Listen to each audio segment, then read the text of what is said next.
Welcome back to Sports Fans Only with your boy, Sean Mack. And today I'm going to be reacting to something I seen in the comment section. So remember, if you like today's content, make sure you share, like, and subscribe to the video. So I'm watching Joel Embiid. I think it was on NBA YouTube, but it was a video that I was watching of Joel Embiid making some comments about his injuries and everything. You know, we all know that he's injury laden in battle, but he's fighting through. So it wasn't what he said. So I decided to be a little nosy. Usually I don't do this. I stay out of other people's comment sections. I only try to worry about mine because it's a little toxic down there, but I love it. That's what makes YouTube. So I'm reading through the comment section. I'm hearing people say he's a bum. He's faking it. He don't want to play. He wants to be traded. This guy needs to get out of here. He's horrible. Worst guy ever. Worst basketball player ever. And I'm like, damn, I don't think some people get it. Sometimes they root for certain people and they root for certain teams and certain players, and if that player don't do what they want them to do, which is win and always be on the floor and give 100%, they go to dogging the person and they get too much sometimes. And I'm like, I don't think they understand it. So I decided to do a video on it, and I hope after you listen to what I say, for those who do think like that they understand why some of these guys do what they do and the reason why it is what it is. So take a listen to Joel Embiid talk about his injuries, and I'll come back to spit some more of that hot fire about that comment section. Holla. When was it decided between the Olympics and today that you would be taking this approach and missing these games to start the season? It was never decided. Like I said, everybody has been on the same page. If your body doesn't react well, and if your body tells you one thing, and I've done it. From what I can tell you, I've broken my face twice.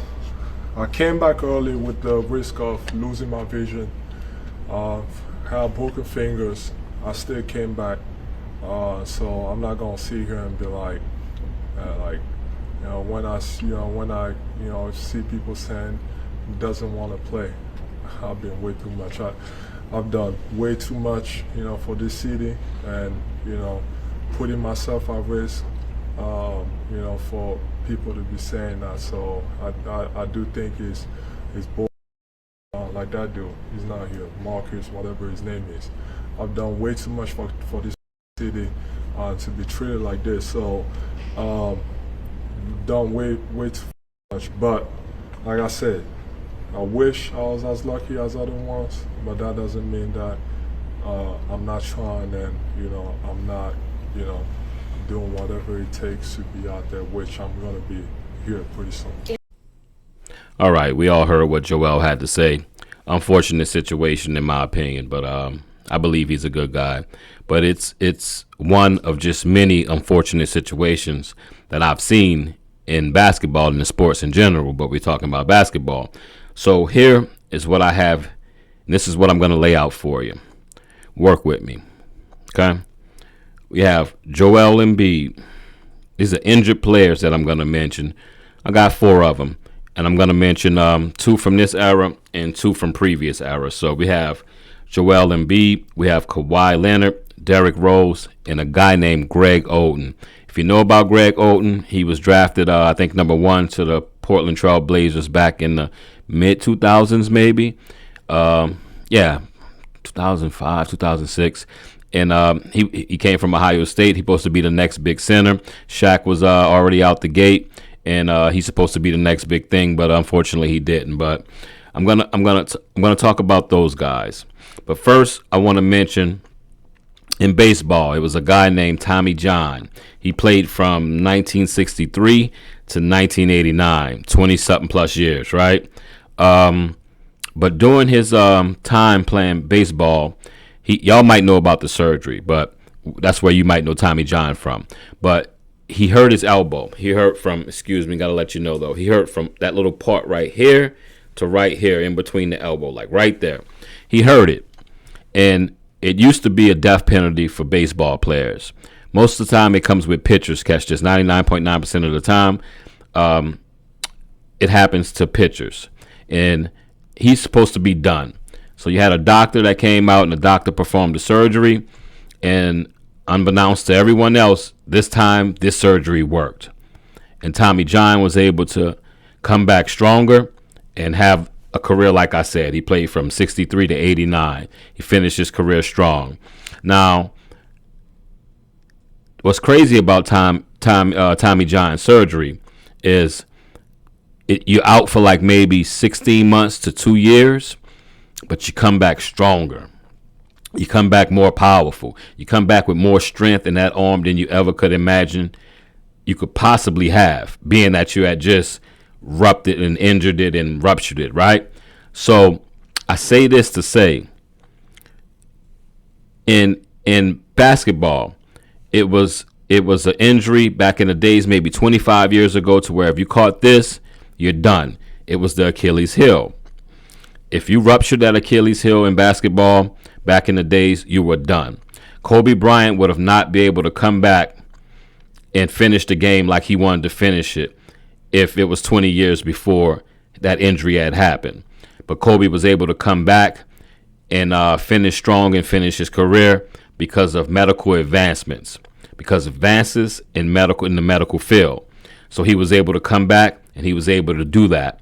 I know you're saying, Sean, what you're talking about. You're talking about Tommy John and you're talking about Kobe's Achilles heel. What I mean is this. Some players' bodies just aren't meant to last that long in that sport. Let's take Joel Embiid. He has a bad back and he has knee problems amongst other things that he have. I think people don't realize he's a big man. Joel Embiid's body probably was only made to play 4 hard years of NBA basketball, right? But people don't get that. He's pushing it to the limit. You have Kawhi Leonard, numerous injuries, but most of Kawhi injuries is that knee, right? That knee has caused him problems forever. But to be honest, Kawhi Leonard probably should have retired after he won the championship with the Raptors. Let's be real about it. I know certain players we like and we just push for them, but most likely that's just what it is. His body couldn't give him no more. Derrick Rose never learned how to fall. Derrick Rose was like a quarterback that couldn't slide. He would go hard, so much pressure, so much torque on that ankle, but he never could fall right. He was always falling awkward to me. And my brother used to say it, he falls awkward. He's not going to have a long career. He wound up having a long career, but he was nothing like the Derrick Rose from his first 3 years, 4 years to that MVP year, right? Then you have Greg Oden. He played maybe only 2 years in the NBA. He had bad knees. He was a big man, but he couldn't make it no more. He just was done. So what I'm saying is this. A lot of players come into the league and they want to play more because they want to get the check. I'm going to be real. If they could somehow come out on that court and play at what they call 100%, they 100% to play is probably 65 to 85%. And it's not a real 100%, but that's their 100%. That's their reality.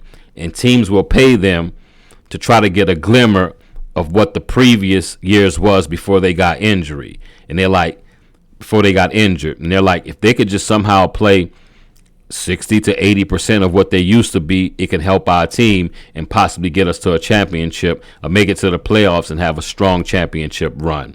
So you got to understand that when you see your favorite player playing out there and you're like, oh my God, like Joel Embiid, let's take Joel for example. Oh, he's not giving his all. That guy's always injured. That guy just playing for the check that he wants to be traded. Remember this. Joel Embiid probably should have retired 2 years ago. But someone is offering him tens of millions of dollars to still play the game of basketball, knowing that he has the injuries that he have.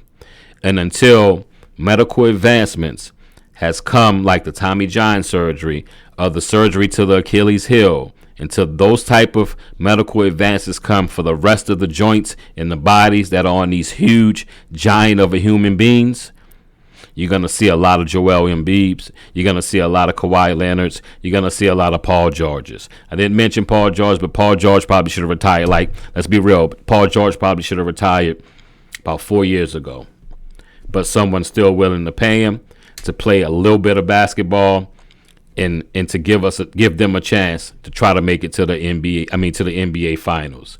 So remember this, and I'm gonna get you on out of here. Won't keep you long. I appreciate you. Remember, if you like today's content, make sure you share, like, and subscribe to the channel. We're a small channel, but we're growing, and we couldn't do it without y'all. But remember this, when you're on that couch, nice and comfy in your surroundings of your house, and you're booing, and you're raving and raging against one of your favorite players because he's not playing as hard as you think he should be playing. Remember, that guy probably should have been retired. And while you think he's at 100%, his 100% is technically 65 to 85%. So on that note, I've been Sean Mack, and this is Sports Fans Only. Holla.